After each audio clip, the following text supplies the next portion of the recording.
не бинтуй, конец пришел, мне видно.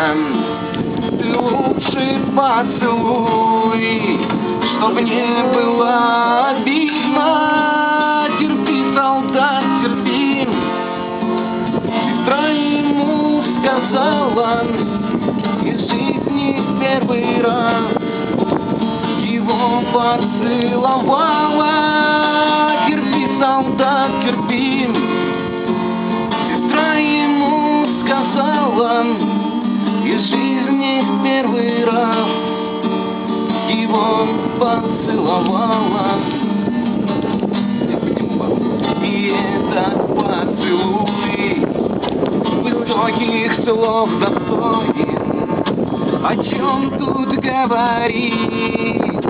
Он целой жизни стоит, а он цветок не рвал и не был в странах жарких, вовек не целовал девичьих губ прекрасных, а он цветок не рвал и не был в странах жарких, вовек не целовал девичьих губ прекрасных. Похлопать, пожалуйста, свистите.